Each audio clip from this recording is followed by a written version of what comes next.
It Ends With Us, a novel by Colleen Hoover, #1 New York Times best-selling author. Chapter 1. As I sit here with one foot on either side of the ledge, looking down from 12 stories off the streets of Boston, I cannot help but think about suicide. Not my own. I like my life enough to want to see it through. I'm more focused on other people and how they ultimately come to the decision to just end their own lives. Do they ever regret it? In the moment after letting go and the second before they make impact, there has to be a little bit of remorse in that brief free fall.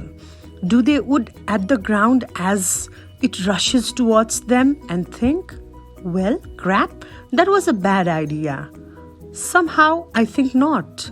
I think about death a lot, particularly today, considering I just 12 hours earlier gave one of the most epic eulogies the people of Lethora, many, have ever witnessed.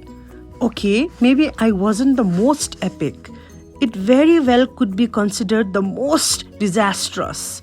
I guess that would depend on whether you were asking my mother or me. My mother, who probably won't speak to me for a solid year after today. Don't get me wrong, the eulogy I delivered wasn't profound enough to make history, like the one Brooke Shields delivered at Michael Jackson's funeral, or the one delivered by Steve Jobs' sister or Pat Tillman's brother, but it was epic in its own way. I was nervous at first. It was the funeral of the prodigious Andrew Bloom, after all, adored mayor of my hometown of Lethora, Maine, owner of the most successful real estate agency within city limits, husband of the highly adored Jenny Bloom, the most revered teaching assistant in all the Lethora, and father of Lily Bloom, that strange girl with the erratic red hair who once fell in love with a homeless guy and brought great shame upon her entire family. That would be me. I am Lily Bloom, and Andrew was my father. As soon as I finished delivering her eulogy today, I caught a flight straight back to Boston and hijacked the first roof I couldn't find. Again, not because I'm suicidal. I have no plans to scale off this roof. I just really need fresh air and silence. And damn it, if I can't get that from my third floor apartment with absolutely no rooftop access and a roommate who likes to hear herself sing. I didn't account for how good it would be up here, though.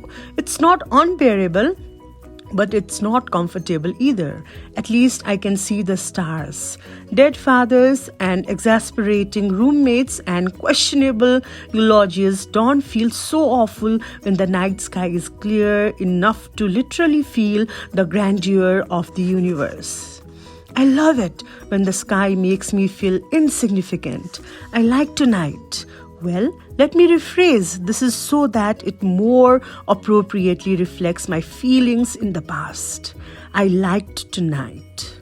But unfortunately for me, the door was just shoved open so hard. I expect the stairwell to spit a human out onto the rooftop. The door slams shut again and footsteps move swiftly across the deck. I don't even bother looking up. Whoever it is, more likely than likely wouldn't even notice me back here straddling the ledge to the left of the door. Then came out here in such a hurry. It isn't my fault if they assume they are alone. I sigh quietly, close my eyes and lean my head against the stucco wall behind me, cursing the universe for ripping this peaceful, introspective moment out from under me. The least the universe could do for me today is ensure that it's a woman and not a man. If I'm going to have a company, I'd rather it be a female. I'm tough for my size and can probably hold my own in most cases, but I'm too comfortable right now to be on a rooftop alone with a strange man in the middle of the night. I might fear for my safety and feel the need to leave, and I really don't want to leave. As I said before, I'm comfortable. I finally allow my eyes to make the journey to the silhouette leaning over the ledge. As luck would have it, he is definitely male. Even leaning over the rail, I can tell he is tall.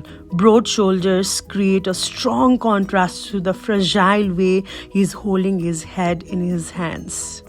I can barely make out the heavy rise and fall of his back as he drags in deep breaths and forces them back out when he is done with them. He appears to be on the verge of a breakdown. I contemplate speaking up to let him know he has company or clearing my throat. But between thinking it and actually doing it, he spins around and kicks one of the patio chairs behind him. I flinched and it screeches across the deck, but being as though he isn't even aware he has an audience. The guy does not stop with just one kick. He kicks the chair repeatedly over and over. Rather than give way beneath the blunt force of his foot, all the chair does so scoot farther and farther away from him. That chair must be made from marine-grade polymer. I once watched my father back over an outdoor patio table made of marine-grade polymer, and it practically laughed at him, dented his bumper, but didn't even put a scratch on the table. This guy must realize he is not match for such a high quality material, because he finally stops kicking the chair. He's now standing over it, his hands clenched in fist at his sides. To be honest, I'm a little envious here. This guy is taking his aggression out on patio furniture like a champ. He's obviously had a shitty day, as I have. But whereas I keep my aggression pent up until it manifests in the form of passive aggressiveness, this guy actually has an outlet. My outlet used to be gardening. Anytime I was stressed, I just go to the backyard and pull every single weed I could find. But since the day I moved to Boston 2 years ago, I haven't had a backyard or a patio. I don't even have weeds. Maybe I need to invest.